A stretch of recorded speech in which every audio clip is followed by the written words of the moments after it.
In August 1934, Nazi Germany made a major change. The military no longer swore loyalty to the German constitution, but instead pledged absolute obedience to Hitler himself. Even though some top army officers didn't always agree with him, they still worked with him for several reasons.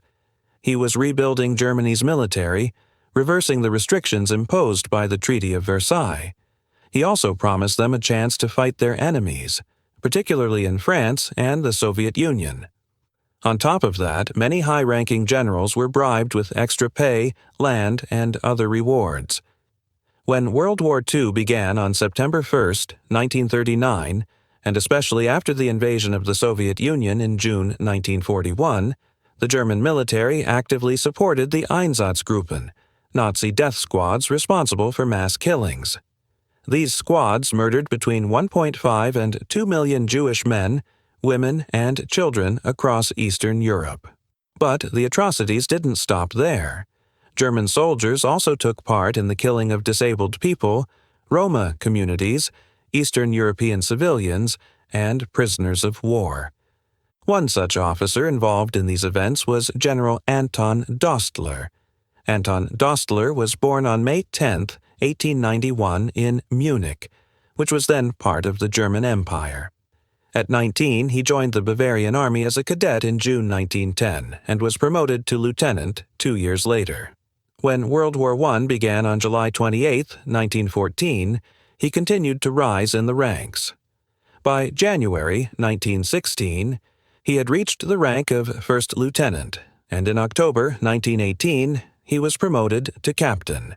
He was awarded both classes of the Iron Cross and the Bavarian Military Merit Order for bravery and distinguished service. The war ended on November 11, 1918, when German leaders signed an armistice in Compiègne Forest, France. After the war, Germany's new government, known as the Weimar Republic, formed a much smaller army called the Reichswehr, limited to just 100,000 soldiers. Dostler continued his military career in this force, adapting to the changes in Germany's military structure in the years that followed. On October 1, 1924, Anton Dostler was transferred to the Military Intelligence Department in the Reichswehr Ministry in Berlin.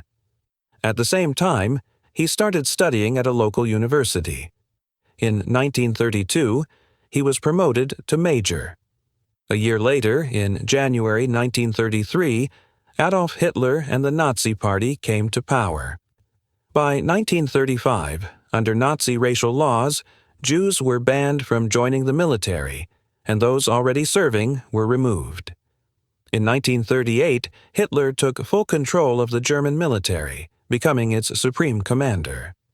By then, the Wehrmacht had been deeply influenced by Nazi ideology, especially after Hitler gained the military's respect by annexing Austria and parts of Czechoslovakia without going to war. Many young soldiers had also joined straight from Hitler Youth and the Reich Labor Service. When Germany invaded Poland in 1939, some officers were uneasy about the brutal actions carried out by Nazi forces. However, after Germany's stunning victory over France in mid-1940, most kept their concerns to themselves. During the invasion of the Soviet Union, known as Operation Barbarossa, which began on June 22, 1941, the German army worked closely with the Einsatzgruppen, Nazi death squads responsible for mass executions. The military provided logistical support as these squads systematically murdered between 1.5 and 2 million Jewish men, women, and children across Eastern Europe. Officers were well aware of these massacres through official reports and liaison officers, yet almost none objected to Hitler's orders in the so-called ideological war against the Soviet Union.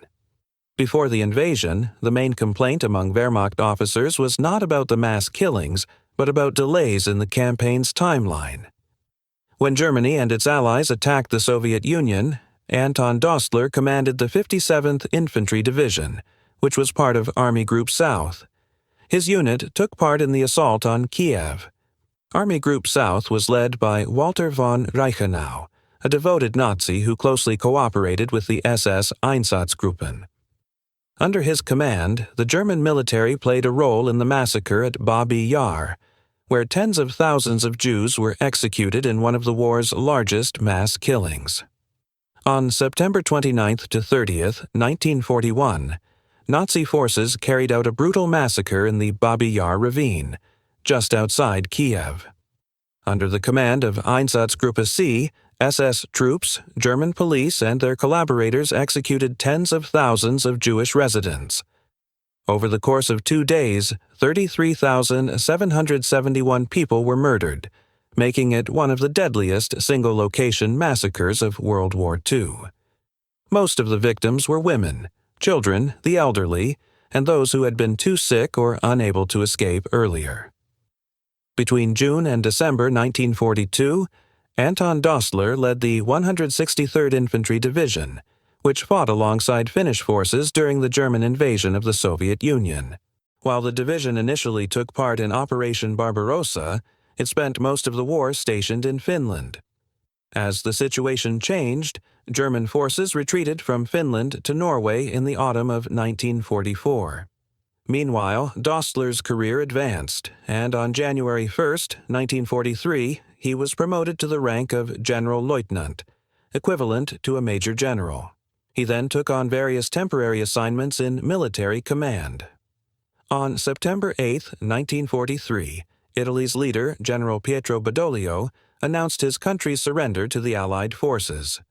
Up until that point, Italy had been a close ally of Nazi Germany. However, the Germans had already suspected that Italy might switch sides. In response, they quickly seized control of northern and central Italy, along with Italian-occupied areas in Yugoslavia, Greece, and France. Shortly after, SS paratroopers launched a daring operation to rescue Benito Mussolini from captivity, reinstalling him as the leader of the pro-Nazi Italian Social Republic, based in Salo. In January 1944, Dostler was assigned as the commander of the newly formed 75th Army Corps, which was established on January 15th in Frankfurt am Main. Later that month, on January 24th, his forces were transported through Munich and Verona to Liguria, Italy. Once there, the Corps was tasked with defending the Ligurian coastline, cracking down on resistance fighters, and fortifying strategic areas around cities like Genoa, La Spezia, and Livorno. This role continued until mid-July 1944, when the battlefront pushed northward, bringing the fight directly to Liguria. On March 22, 1944, a group of 15 American soldiers, including 2 officers, landed on the Italian coast near La Spezia as part of Operation Ginny II. Their mission was to destroy a railway tunnel in Fremura, a crucial supply route between La Spezia and Genoa. The soldiers were dressed in full U.S. Army uniforms and carried no civilian clothing. However, just 2 days after their arrival, they were captured by a mix of Italian fascist troops and German soldiers.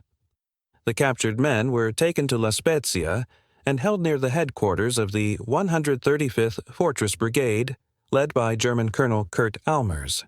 His direct superior was General Anton Dostler, commander of the 75th Army Corps. After their capture, the Americans were interrogated by German intelligence officers, and one of them disclosed the details of their mission. This information was quickly relayed to General Dostler. Unsure of what to do, Dostler reported the situation to Field Marshal Albert Kesselring, the highest-ranking German commander in Italy, and asked for instructions. According to Dostler's adjutant, Kesselring issued a clear order: execute the prisoners. Dostler then sent a telegram to the 135th Fortress Brigade, ordering them to carry out the execution in accordance with Hitler's 1942 Commando Order. This directive stated that any captured Allied commandos, regardless of whether they were in uniform or had surrendered, were to be executed without trial. Colonel Almers hesitated, recognizing that executing uniformed prisoners of war violated the 1929 Geneva Convention. He tried to persuade Dostler to delay the execution, but his requests were denied. Dostler sent another telegram insisting that the order be followed immediately. Almers made 2 more attempts, one even by phone, to stop the execution, but his efforts were unsuccessful. On the morning of March 26, 1944, the 15 captured American soldiers were taken to Punta Bianca, south of La Spezia, and executed by firing squad. After the execution, which was more akin to a massacre, the bodies of the 15 American soldiers were buried in a mass grave that was carefully concealed. One of Dostler's staff officers, Alexander zu Dona Schlobitten, refused to sign the execution order, unaware of Hitler's Commando Order. His act of defiance led to his dismissal from the Wehrmacht for insubordination. Meanwhile, General Anton Dostler continued his military service without consequence. From November 1944, he was transferred to command the 73rd Army Corps, where he remained until the end of the war. However, justice eventually caught up with him. After Germany's surrender, Dostler was captured by the United States Army. Unlike the commandos he had executed without trial, he was given a proper legal process. Once the Americans uncovered the fate of the commando unit, Dostler was charged with war crimes. His trial began on October 8, 1945, at the Royal Palace in Caserta, Italy, marking the first Allied war crimes tribunal after the war. He was accused of ordering the unlawful execution of 15 American prisoners of war. In his defense, Dostler claimed that he had merely relayed the execution order from Field Marshal Kesselring to Colonel Almers and had not made the decision himself.